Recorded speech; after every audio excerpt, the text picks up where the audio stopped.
ವಿಶೇಷ ಶಾಸಕರಿಗೇನು 25 ಕೋಟಿ ರೂಪಾಯಿ ಕೊಟ್ಟಿದ್ರು. ಅದರಲ್ಲಿ ಈ ಒಂದು ದೇವಸ್ಥಾನಕ್ಕೆ 20 ಲಕ್ಷ ರೂಪಾಯಿ ಸಮುದಾಯ ಭವನಕ್ಕಾಗಿ, ಅಂದರೆ ಈಗ ಗೋಪುರ ಕಟ್ಟಲಿಕ್ಕೆ ಏನು ತೊಂದರೆ ಇಲ್ಲ, ಯಾಕಂದ್ರೆ 10 ಲಕ್ಷ ರೂಪಾಯಿ ಅಧಿಕೃತವಾಗಿ ದೇವಸ್ಥಾನದ ಜೀರ್ಣೋದ್ಧಾರಕ್ಕೆ ಇರುವುದರಿಂದ ಯಾವುದೇ ತೊಂದರೆ ಇಲ್ಲ.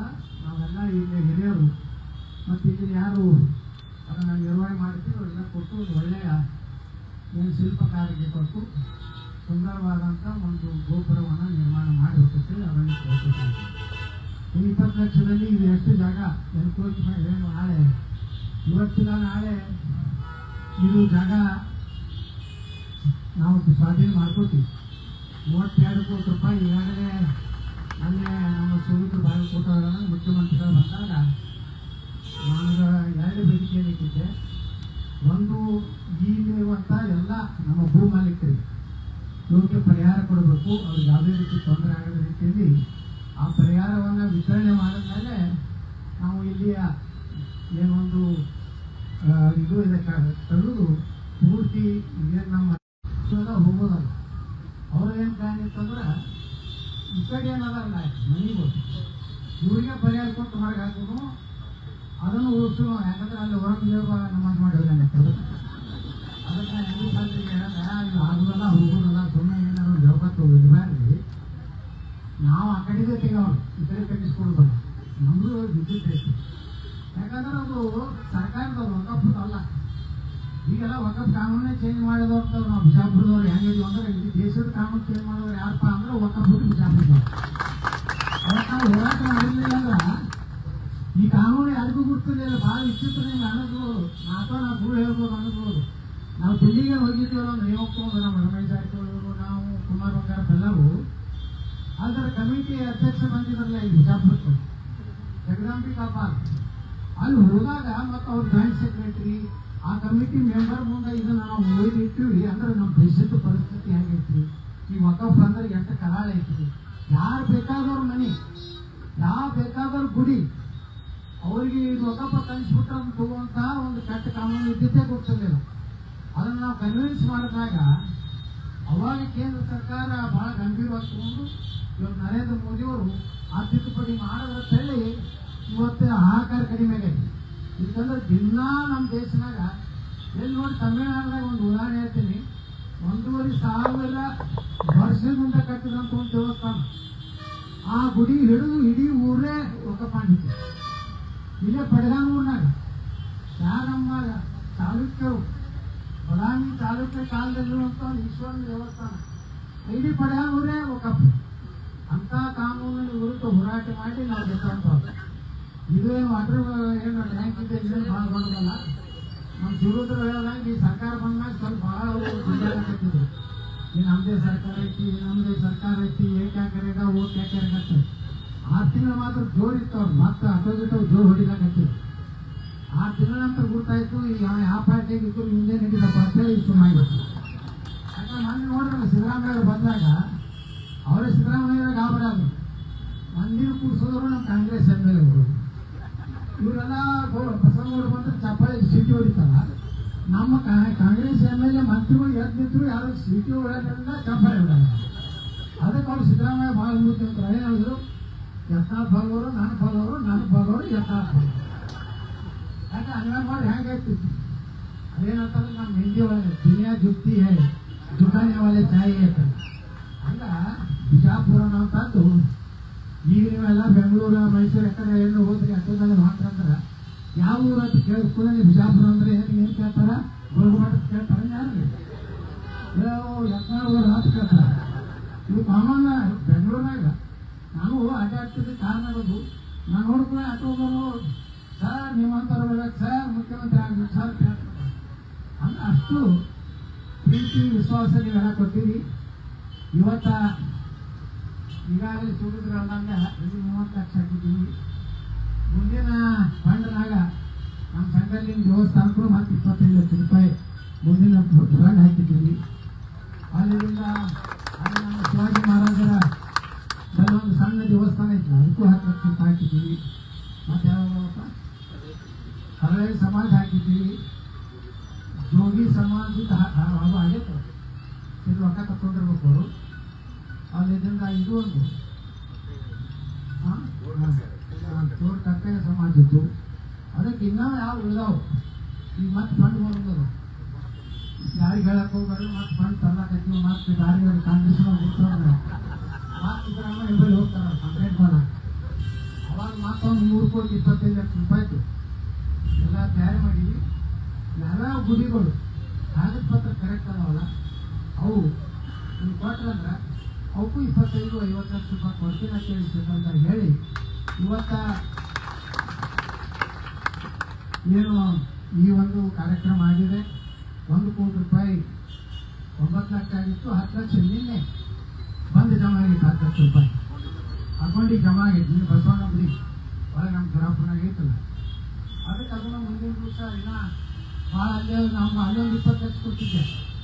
ನಮ್ದು ಯಾವುದು ಸಾವುನಗರ ನಮ್ಮ ಗಣಪತಿ ಲವಂಗಿ ಮಠಕ್ಕೆ, ಆದ್ರೆ ಅವರು ಏನೋ ಭಾಳ ಪ್ರೆಸ್ಟೀಜ್ ಮಾಡ್ಕೊಂಡ್ಬಿಟ್ರೆ ಅವಾಗ ಹೇಳಿದ್ವಿ, ನಾವು ನಿಮ್ಮ ಪಂಚಾಯತ್ ಹೋಗಿಲ್ಲ, ನಾವು ಭಾಳ ಬಾಜಿ ಮಾಡಿ ಅಂದರು. ಅದನ್ನು ಬಿಟ್ಬಿಟ್ಟು ಆ 20 ಲಕ್ಷ ಹೋಗಿ ಈ ಮರಾಠ ಸಮಾಜಕ್ಕೆ ಕೊಟ್ಟಿತ್ತು. ಈ ಮತ್ತೆ ಈಗ ಅವರು ಬಂದು ಏನಾಗಿತ್ತು, ತಪ್ಪಾಗಿತ್ತು, ನಾವು ಅನ್ಬಾರ್ದಾಗಿತ್ತು, ಯಾರ್ದೋ ಮಾತು ಕೇಳಿ ಅಂದೀವಿ. ಯಾರ್ದಾರ ಮಾತು ಕೇಳಿ ಹಾಳಾಗೋದು ಅದು ನೀವು ಹಾಕ್ತೀವಿ, ಅವ್ರೇನು ಹಾಕ್ತಾರೆ. ಹಾಂ ನಾವು ಬಿದ್ದಿದ ಅದು ಒಂದು ಯಾರ್ದೋ ಪ್ಲಾಟ್ ಅದು ಸುಲ್ತಾನೆ ಅವರು ಪಾಪ ನಾವು ಅಲ್ಲಿ ರೊಕ್ಕ ಕೊಟ್ಟಿದ್ವಿ, 10 ಲಕ್ಷ ಕೊಟ್ಟಿದ್ವಿ. ಈಗ ಲವಂಗಿ ಮಾಡೋಕ್ಕೂ ಭಾಳ ಮೊನ್ನೆ ನಾನು ಈ ಕಾರ್ಯಕ್ರಮ ಹೋದಾಗ ಹೇಳಿದ್ರು, ಆಯ್ತಪ್ಪ ಅಂತೇಳಿ ಮತ್ತೆ ಅದಕ್ಕೂ 50 ಲಕ್ಷ ರೂಪಾಯಿ ಕೊಡ್ತೀನಿ ಅಂತ ಹೇಳಿದ್ದೀನಿ. ಈಗ ಹಣನೂ ಬಿಡುಗಡೆ ಆಗ್ತಾ ಇದ್ದೀನಿ. ಈ ರೀತಿ ಇದನ್ನು ನಾ ಭಾಳ ಪ್ರಯತ್ನ ಆಗಿದ್ದೀನಿ. ಈ ಪ್ರೊಸೆಸ್ನಾಗ ಐತಿ. ಇದು ಏನು ಭೂ ಸ್ವಾಧೀನ ಮಾಡ್ಕೊಳ್ಳುವಂಥದ್ದು ಅಧಿವೇಶನದಾಗ ನಾವು ಮಾತಾಡಿದ್ವಿ. ಅದು ಸರ್ಕಾರ ಅದನ್ನು ಈಗ ಫೈಲ್ ಮೂವ್ಮೆಂಟ್ನಾಗ ಐತಿ. ಕಂಟಿನ್ಯೂ ನಮ್ಮ ಬೆಂಗಳೂರು ಕಂಟಿನ್ಯೂ ನಾವು ಫಾರ್ವರ್ಡ್ ಮಾಡಕತ್ತೀವಿ. ಅಲ್ಲಿಂದ ಈ ನಮ್ಮ ಡಾಕ್ಟರ್ ಬಾಬಾ ಸಾಹೇಬ್ ಅಂಬೇಡ್ಕರ್ ಅವ್ರ ಸರ್ಕಲಿಂದ ಶಿವಾಜಿ ಮಹಾರಾಜರ ಸರ್ಕಲ್ ತನಕ ಒಂದು 160 ಕೋಟಿ ರೂಪಾಯಿ ಏನು ಫ್ಲೈಓವರ್ ಇಲ್ಲಿ ಮುಖ್ಯಮಂತ್ರಿಗಳು ಬಂದಾಗ ಏನು ಆಶ್ವಾಸನೆ ಕೊಟ್ಟಿದ್ರು. ಮನೆ ಅಧಿವೇಶನದಾಗ ನಾವು ಪ್ರಶ್ನೆ ಮಾಡಿದಾಗ ಇಲ್ಲ ಯತ್ನ ನಾ ಏನು ಹೇಳಿದ್ದೀನಿ, ನಾನು ನೋಡ್ಕೋತೀನಿ, 160 ಕೋಟಿ ರೂಪಾಯಿ ಕೊಡ್ತೀನಿ ಅಂದಾಗ ಅದು ಆಯ್ತಂದ್ರೆ ಡೈರೆಕ್ಟ್ ಇಲ್ಲಿಗೆ ಬಂದು ಶಿವಾಜಿ ಮಹಾರಾಜರ ಮೂರ್ತಿ ತಳಗೆ ಬಂದು ಜೀವ ಆಗಿಬಿಡ್ತದೆ. ಅಲ್ಲಿಂದ ಪೂರ್ತಿ ಇದೇನದ ಈ ಒಂದು ರೋಡ್ ಆಗ್ತದೆ. ಅದನ್ನು ಇನ್ನೊಂದು ರಿಂಗ್ ರೋಡ್ ಮಾಡ್ತಾ ಇದ್ವಿ, 750 ಕೋಟಿ ರೂಪಾಯಿದು. ಅದನ್ನು ಪ್ಲ್ಯಾನ್ ಬಂದಿದೆ. ನಿಮ್ಮ ಯಾರು ಹೊಲ ಮನೆ ಏನು ಹೊಲದು ಇತ್ತು ಅಂದ್ರೆ ಹೀಗೆ ಗಡಬಡಿ ಮಾಡಿ ಮಾರ್ಲಕ್ಕೆ ಹೋಗಬೇಡಿ, ಇಟ್ಕೋರಿ. ನೀವು ಅದು ಭಾಳ ವ್ಯಾಲ್ಯೂಷನ್ ಆಗ್ತದೆ. ನೀವೆಲ್ಲ ಬೀರೇಕ್ಕೆ ಹೋದ್ರೆ ಅಂದ್ರೆ ಹೆಂಗೆ ರೋಡ್ ಹೋಗ್ತದೆ ನಿಮ್ಮ ಮಾಹಿತಿ ಸಿಗ್ತದೆ. ಅದಕ್ಕೆ ನಮ್ಮ ಯಾಕಂದ್ರೆ ನಾವು ಏನಾಗಿರ್ತೀವಿ ಪಾಪ ಏನೋ ಹಿರಿಯರು ಈಗ ನೋಡಿ, ನಾವು ಸೈನಿಕ್ ಸ್ಕೂಲ್ ಪರಿಹಾರದ ಮನೆ ನೋಡಿದ್ರೆ ನಮ್ಮ ಹಿರಿಯರಿಗೆ 400-500 ರೂಪಾಯಿ ಕೊಟ್ಟಾಗ ಎಕರೆ ಒಂದು ಪರಿಹಾರ ಅಂದ್ರೆ ಅಷ್ಟು ಕಡೆ. ಈಗ ಯಾವ ಏನು ಇನ್ನೊಂದು ಬೈಪಾಸ್ ಆಯ್ತಂದ್ರೆ 750 ಕೋಟಿ ರೂಪಾಯಿ ಪ್ರೊಜೆಕ್ಟ್ ಈಗ ದಿಲ್ಲಿ ಒಳಗೆ ಐತಿ. ನಾಳೆ ಮೊನ್ನೆ ನಮ್ಮ ಇಬ್ಬರು ಇಂಜಿನಿಯರ್ ಕೊಟ್ಟು ಕಳಿಸಿದ್ದೆ, ನರಸಿಂಹ ಅದು ಪ್ರೊಸೆಸ್ನಾಗ ಐತಿ. ಈ ರೀತಿ ವಿಜಯಪುರ ನಗರದಲ್ಲಿ ಈಗಾಗಲೇ ಬಸ್ಸೇ ಬರ್ತಾರೆ, ಸಾಕಾಗೆ ಅಭಿವೃದ್ಧಿ ಭಾಳಷ್ಟು. ವಿಜಾಪುರ ನಾನು ಭಾಳ ಜಿಲ್ಲಾ ಅಡ್ಡಾಡ್ತೀನಿ. ಆ ಹುಬ್ಳಿ ಒಳಗೆ ನೋಡಿಬಿಟ್ರೆ ಒಮ್ಮೆ ಬಿಜಾಪುರದವ್ರನ್ನ ಹುಬ್ಳಿ ಕರ್ಕೊಂಡು ಹೋಗ್ಬೇಕು, ಒಂದು 10 ಬಸ್ ಮಾಡ್ಕೊಂಡು ಹುಬ್ಳಿಯವ್ರನ್ನ ಬಿಜಾಪುರ ಕರ್ಕೊಂಡು ಹೋಗೋದು. ಯಾಕಂದ್ರೆ ನಮ್ಮಲ್ಲಿ ಸಣ್ಣ ಕೂತಿದ್ರು ಒಬ್ಬೊಬ್ಬರು ಭಾಳ ಮಾತಾಡ್ತಿರ್ತಾರೆ ಏನೇನೋ. ಅಲ್ಲಿ ಪರಿಸ್ಥಿತಿ ಹಿಂಗೆ ಕೊಡ್ತದೆ. ಹುಬ್ಳಿಯಾಗ ಎಂತಿಂತ ದೊಡ್ಡದವ್ರು ಲೀಡರ್ ಅದಾರ, ಆ ಒಳಗೆ ಒಣಗೆ ಹೋಗ್ಲಿಕ್ಕಾಗೋದಿಲ್ಲ. ತುಂಬ ಅಷ್ಟು ಭಾಳ ಭಯಾನಕ ಐತಿ. ಮತ್ತು ಒಳಗೆ ಒಂದು ರೋಡು ಚಲೋ ಇಲ್ಲ, ಒಂದು 2 ರೋಡ್ ಬಿಟ್ಟರೆ ಗೋಕುಲ್ ರೋಡ ಒಂದು 2 ಬಿಟ್ಟರೆ. ಆದರೆ ಇದನ್ನು ನೋಡಿದ್ರೆ ಕಂಪ್ಯಾರಿಸನ್ ಬಿಜಾಪುರಕ್ಕೆ ಹುಬ್ಳಿ ಧಾರವಾಡ ಮಾಡಿದ್ರೆ ಇಡೀ ಕರ್ನಾಟಕದಾಗನೇ ಒಳ್ಳೆಯ ರಸ್ತೆ ಇರುವಂಥ ನಗರ ಯಾವುದು ಅಂದರೆ ಇವತ್ತು ವಿಜಯಪುರ ನಗರ. ನಮ್ಮವ್ರು ಕೇಳಿದ್ರು, ಒಂದು ಯಾವುದೋ ಚಲನದವರು ವಿಜಯಪುರದ ರಸ್ತೆಗಳ ದುಸ್ಥಿತಿ ಹ್ಯಾಂಗಿ ಹೊಡಿಲಾಕತ್ತೀವಿ. ನಾನು ಕೇಳಿದೆ, ಯಾವುದಿಲ್ಲ ಸರ್, ಸಾರಿ ಸರ್, ಅದು 4 ಮತ ಕ್ಷೇತ್ರದ್ದು ನಿಮ್ದು ವಿಜಾಪುರ ನಗರ ಅಂದ್ರೆ ನಾವೇ ನಂಬ್ಬಿಡ್ತಾರೆ ಪಾತ್ರೆ. ಮುಂದೆ ಅಲ್ಲೇ ಭಾಷಣ ನಾನು ಹೇಳ್ತಿರ್ತೀನಿ, ಯಾವ ಒಣಗೆ ಚಲೋ ರೋಡ್ ಅದಾವು, ಚಲೋ CC ರೋಡ್ ಅದಾವ ಅಂದ್ರೆ ಅದು ಬಿಜಾಪುರ ನಗರ ತಿಳ್ಕೊರಿ. ರೋಡೇ ಎಲ್ಲಾರು ಅಂತ ಓಣೆ ಬಿಜಾಪುರನಾಗಿದ್ರೆ ಒಂದು 4 ಜನ ತಿಳ್ಕೊರಿ. ಮತ್ತೆ ಈಗ ನಾವು ಹೇಳ್ಬೇಕಲ್ಲ, ಮತ್ತೆ ಇಲ್ಲಾಂದ್ರೆ TV ಒಳಗೆ ಒಂದು ಚಿತ್ರ ಬರ್ಲಾಕತ್ತು ವಿಜಯಪುರ ನಗರ ಅಂದ್ರೆ ನಮ್ಮ ಬಗ್ಗೆ ಒಮ್ಮೆ ನಡೆದಿರ್ತಾರೆ, ನಮ್ಮ ಬಗ್ಗೆ ಅಪಪ್ರಚಾರಗಳು. ನೋಡ್ರಿ ಮೊನ್ನೆ ಸರಾ ಪ್ಲಾನ್ ಇದೆ. ಇಂಥ ಒಳ್ಳೆ ರಸ್ತೆ ಮಾಡಕತ್ತೀವಿ ನಾವು. ಸಿಮೆಂಟ್ ರೋಡ್ 4 ಕೋಟಿ 4 ಕೋಟಿ ರೂಪಾಯಿ ಇತ್ತು. ನೋಡ್ರಿ, ಒಂದು ರೋಡ್ ಮಾಡಬೇಕಾದ್ರೆ ಒಂದು 6 ತಿಂಗಳು ನಾವು ಅಷ್ಟು ಸಹನ ಮಾಡ್ಕೊಳಕ್ಕೆ. ಯಾಕಂದ್ರೆ ಒಳಗೆ ಕೇಬಲ್ ಇರ್ತಾವೆ, ಅಲ್ಲಿನ ಡ್ರೈನೇಜ್ ಇರ್ತಾವೆ. ಇವು ಎಲ್ಲನೂ ನಾವು ಸರಿಯಾಗಿ ಜೋಡಿಸಿ ಡ್ರೈನ್ ಮಾಡಬೇಕು ಮೊದಲ. ಆ ಎಲ್ಲ ನೀರು ಕ್ಲಿಯರಾಗಿ ಹೋಗ್ಬೇಕು. ಒಂದು ಇನ್ನೊಂದು ಕಡೆ ಏನು ಡ್ರೈನ್ ಮಾಡ್ತಾರೋ ಅದ್ರ ಕೇಬಲ್ ಹಾಕ್ಬೇಕು. ಅದು ಮುಂದೆ ಹಿಂಗೆಲ್ಲ ನಾಳೆ ಕೇಬಲ್ ಅಂತೂ ಹೋಗಿದೆ ಬಿಜಾಪುರ. ಕೇಬಲ್ ಸುಮಾರು 300 ಕೋಟಿ ರೂಪಾಯಿ ಬರಬೇಕಾಗಿತ್ತು, ನಮ್ಮ ಅವ್ರಿಗೆ ಬರಲಿಲ್ಲ. ಆದ್ರೆ ಈಗ ನಾವು ಅದನ್ನ ಇದನ್ನ ಮಾಡ್ಕೊಳಕತ್ತೀವಿ, ಅದನ್ನ ಗಟ್ಟುಗಳು ಮಾಡ್ಕೊಳಕತ್ತೀವಿ. ಒಂದು ಕಡೆ ಗ್ಯಾಸ್ ಪೈಪ್ಗಳನ್ನು, ಒಂದು ನಮ್ಮ ಕೇಬಲ್ಗಳು, ಒಂದು ಕಡೆ ನಮ್ಮ ಡ್ರೈನೇಜ್ ನೀರಿನ ಪೈಪ್. ನೀರಿನ ಪೈಪ್ ಹೆಂಗೆ ಹಾಕ್ಬೇಕು, ತಳಗೆ ಡ್ರೈನೇಜ್ ಪೈಪ್ ಬರಬೇಕು, ಅದ್ರ ಮೇಲೆ ನೀರಿನ ಪೈಪ್ ಬರಬೇಕು.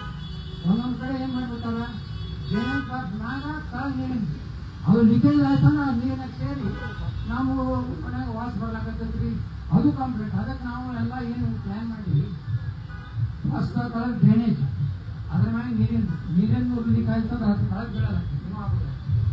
ಈ ಕಡೆ ಏನಾದಲ್ಲ ಕೇಬಲ್ಗಳು ಎಲ್ಲ ಜಾಸ್ತಿ. ಇದು ಆಗ್ಬೇಕಾದ್ರೆ ಒಂದು 6 ತಿಂಗಳ ಟೈಮ್ ಬೇಕು. ಒಂದು ತಿಂಗಳ ನಮಗೆ ಕ್ಯೂರಿಂಗ್ ಕೇಳಬೇಕು, ಅದ್ರ ಮೇಲೆ ಸ್ಟ್ರೈಕ್ ಮಾಡಬೇಕು. ಎದಕ್ಕೆ ಮಾಡಿದ್ರು ಏನು ತಿಳಿಯೇ ಇಲ್ಲ, ಜನಕ್ಕೆ ಹಟ್ಟಿ ಹೋಗ್ಬಿಡ್ತದ್ರು. ಆದ್ರೆ ಅದನ್ನ ಇವತ್ತು ಇಂಥ ರೋಡ್ ಮಾಡಿ ನೀವೆಲ್ಲ ನೋಡಿರ್ಬೇಕು. ನಮ್ಮ ಸ್ಟೇಡಿಯಂ ಮುಂದೆ ಶಾಪೇಟ್ ಟ್ಯಾಂಕ್ ರೋಡ್ ಪ್ರತಿ ವರ್ಷ ಮಾಡ್ತಿದ್ವಿ, ಪ್ರತಿ ವರ್ಷ ಹಾಕ್ತಿದ್ವಿ. ಈಗ ನಾವು ಬಂದಾಗ ಮಾಡಿದ್ದೀವಿ 8 ವರ್ಷ ಆದ್ರೂ ಒಂದು ಸಣ್ಣ ಕಟ್ಟಿದ್ದೆ. ಅಂದ್ರೆ ಕ್ವಾಲಿಟಿ ಬೇಕಂದಾಗ ಜನನು ಮನ್ಯಾಗ ಹೋಗೋದು ಅದೇ ಹೇಳ್ತೀನಿ. ದಯವಿಟ್ಟು ಅಲ್ಲಿ ಹೆಣ್ಮಕ್ಳು ಅದೇ ಹೇಳ್ತೀನಿ, ಇದು ದಿವಸ ರೋಡಿಲ್ಲ ತಿಳಿಯಿಲ್ಲ. ಈಗ ನಾವು ಮಾಡಾಕತ್ತೀವಿ. ಈಗ ನಿಮ್ಮ ಡ್ರೈನೇಜ್ ಪೈಪ್ ಹಾಕೋದಿದ್ರ, ಕುಡಿ ನೀರಿನ ಹಾಕೋದಿದ್ರು, ಏನಿದ್ರು ಇದೇ ಹಾಕೋದು. ಒಮ್ಮೆ ರೋಡ್ ಮಾಡಿ ಸಿಸಿ ಮಾಡಿದಾಗ ನೀವು ಒಂದಿಟ್ಟು ನೀರು ಹೊಡಿ. ನಮ್ಮ ಕಡೆಯವರು ಕಾಂಟ್ರಾಕ್ಟ್ರು ಹೊಡಿತಾರೆ. ನೀವು ನಿಮ್ಮ ಮನೆ ಮುಂದೆ ಆಗೋದ್ರಿಂದ ನೋಡ್ಕೊಂಡ್ರಿ ಯಾವುದೇ ಏರಿಯಾದಾಗ ಹೋದ್ರಿ ಬಿಜಾಪುರ ಒಂದು 20-25 ವರ್ಷ ರೋಡಿಗೆ ಏನೋ ಆಗಲಾದಷ್ಟು ಒಳ್ಳೆಯ ರಸ್ತೆ ಆಗ್ತಾ ಇತ್ತು. ಕೆಲವೊಂದು ಅಪಾರ್ಟ್ಮೆಂಟ್ ಮಾಡ್ತಾ ಇದ್ದಾರೆ. ಅದಕ್ಕೆ ಯಾರು ಜನ ತೆರಿ ಕಟ್ಸೋದಿಲ್ಲ ಇರ್ತವ್ರು. ಈಗ ಸ್ಟ್ರೈಕ್ ಮಾಡೋ ಮಂದಿ ಭಾಳ ಅದ ಬಿಜಾಪುರ. 15 ಮಂದಿ ಕೂಡಿಸ್ಕೊಳ್ಳೇ ಬಿಸಿ ಆಫೀಸ್ ಹೋಗೋದಾಗ ಒಂದು ಮನೆಗೆ ಕೊಡೋದಾಗ ಬಂದ್ಬಿಡು. ಮುಗಿತು ಯಾಕ ಸಣ್ಣ ಗ್ಲಾಸ್ನ ಒಂದು ಚಾ ಕೊಡಿ ಅಂತ ಗಿಡಗಳು ಅದಾವು. ಅದಕ್ಕೆ ನಗರ ಏನೋ ಡೆವಲಪ್ಮೆಂಟ್ ಆಗಲಾಕತ್ತಿಲ್ಲ. ಇವತ್ತು ನೋಡ್ರಿ, ಇದೇ ನಮ್ಮ ಶನಿವಾರ ಏನು ಸುಭಾಷ್ ಚಂದ್ರ ಮಾರ್ಗ ಮೊದಲು ಯಾಕಿತ್ತು ಸ್ಕ್ವೇರ್ ಫೀಟಿಗೆ ಮೇನ್ ರೋಡ್ನಾಗ 2,000 ರೂಪಾಯಿ ಇತ್ತು. ಈಗ ಈ ಕಡೆ 15,000 ರೂಪಾಯಿ. ಈ ನಮ್ಮ ಬೇಡಿ ರೋಡ್ ಇವತ್ತು 20,000 ರೂಪಾಯಿ ಸ್ಕ್ವೇರ್ ಫೀಟ್ ಒಂದು ಮನೆ ಒಂದು ವ್ಯಾಪಾರ ಆಗಿತ್ತು. ಅಂದ್ರೆ ವ್ಯಾಲ್ಯೂಷನ್ ಹೆಚ್ಚಾಗಿತ್ತು. ಅದೇ ಹೇಳ್ತೀನಿ, ಬೇಡಿ ರೋಡ್ 20,000 ರೂಪಾಯಿ.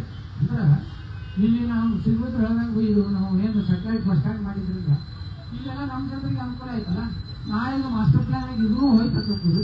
ಇದು ಫಸ್ಟ್ ಕ್ಲಾಸ್ ದೊಡ್ಡ ದೊಡ್ಡ ಬಿಲ್ಡಿಂಗ್ ಬರ್ತಾರೆ. ಮತ್ತು ಇಲ್ಲಿ ವ್ಯಾಪಾರ ವ್ಯವಹಾರ ಹೆಚ್ಚಾಗಿ ಆಗ್ತದೆ. ಯಾಕಂದ್ರೆ ಈ ಕಡೆ ನಮ್ದು ಇದು ಮಾಡಕ್ಕೆ ಕೋರ್ಸ್ಗಳು ಸುಮಾರು ಈಗಾಗಲೇ 150 ಕೋಟಿ ರೂಪಾಯಿ ಬಿಡುಗಡೆ. ಅದು ಆಯ್ತಂದ್ರೆ ವೈನ್ ಪಾರ್ಕ್ ಆಯ್ತಂದ್ರೆ ಇದೇ ರೋಡ್ ಮೇನ್ ನಾವು ಕನೆಕ್ಟಿವಿಟಿ ಆಗೋದು. ಈ ರೀತಿ ಮತ್ತು ಮೈಸೂರು ಸ್ಯಾಂಡಲ್ ಹೋಗ್ತದೆ. ಅಮೆರಿಕಾದ್ರು ಒಂದು ಫ್ಯಾಕ್ಟ್ರಿ ಮಾಡಾಕತ್ತದೆ. ಎಲ್ಲಿ ಸಮೀಪ ಇದೆಲ್ಲ ಕೆಲವೊಂದು ಇನ್ನೊಂದೇನು ಈ KSRTC ನಾವು ಒಂದು ಕಾರ್ನರ್ಗೆ ದೊಡ್ಡ ಡಿಪೋ ಮತ್ತು ಇನ್ನೊಂದು ಟೂಲ್ಸ್ ಒಂದು ಫ್ಯಾಕ್ಟ್ರಿಗೂ ಪ್ರಪೋಸಲ್ ಕೊಡ್ತೀವಿ. ಆಯ್ತಂದ್ರೆ ಮೇನ್ ರಸ್ತೆ ಆಗುತ್ತೆ. ಇವತ್ತು ನೋಡಿ ನಮ್ಮ ಮೊದಲಿಗೆ ನಮ್ಮ ಜಗ್ಜೀವನರಾಮ್ ರೋಡ್ ಮಾಡಿವಲ್ಲ, ಮೊದಲು ಎಷ್ಟು ಸಣ್ಣದಿತ್ತು, ಕನೆಕ್ಟಿವಿಟಿ ಇದ್ದಿಲ್ಲ. ಈಗ ಕನೆಕ್ಟಿವಿಟಿ ಮಾಡಿರ್ತೀವಿ, ದರ್ಗಾ ರೋಡಿಗೆ ಕನೆಕ್ಟ್ ಮಾಡಿದ್ವಿ. ಇವತ್ತು ದರ್ಗಾ ರೋಡ್ ನೀವು ನೋಡಿರ್ಬೇಕಲ್ಲ ಎಷ್ಟು ಒಳ್ಳೆಯ ರಸ್ತೆ ಆಗಿತ್ತು. ಹಂಗೆ ಕೆಲಸ ಮಾಡೋದಾಗ ಯಾವ ರೊಕ್ಕ ಬರ್ತಾವಲ್ಲ. ಶಿವರುದ್ರು ಹೇಳ್ದಂಗೆ ಎಲ್ಲ ಕಾಂಗ್ರೆಸ್ ಎಮ್ ಎಲ್ ಎ ಇದ್ರು ಅವ್ರು ಇಕ್ವಲ್ಲರೇ ರೊಕ್ಕ ಬಿಜಾಪುರನ ತರಲಾಕತ್ತಿ ಮಾಡುವಂಥ ಸಂತೋಷ ಮಾಡಿದೆ.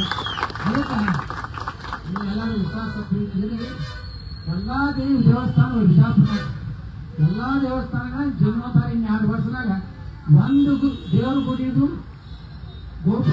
ತೋರ್ತೈತನೋ ಅಂತ ಒಂದು ಗುಡಿ ಇಲ್ಲಾರ್ದಂಗೆ ನಾವು ಮಾಡ್ತೀನೋ ಅಂತ ಹೇಳಿ ಇದು ಭಾಳ. ಯಾಕಂದ್ರೆ ದಕ್ಷಿಣ ಮುಖ ಹನುಮಂತನ ದಕ್ಷಿಣಾಭಿಮುಖ ಅಲ್ಲಿರುವಂಥ ಹನುಮಂತನ ಭಾಳ ದೊಡ್ಡ ಶಕ್ತಿ ಇರ್ತದೆ. ಹೆಚ್ಚಾಗಿ ದಕ್ಷಿಣಾಭಿಮುಖದ ಹನುಮಂತ ಇರುವುದಿಲ್ಲ, ಗಣಪತಿ ಇರುವುದಿಲ್ಲ. ಅದಕ್ಕೆ ದಕ್ಷಿಣ ಮುಖ ಮಾಡಿದಂಥ ದೇವ್ರನ್ನ ಶಕ್ತಿ ಇರ್ತೈತೆ ಅನ್ನೋ ಒಂದು ಮಾತನ್ನು ನಮ್ಮ ಬಸ ಹೆಣ್ಮಕ್ಳು ಹೇಳ್ಯಾರ. ಸಾಕಷ್ಟು ಭಕ್ತರದಾರ.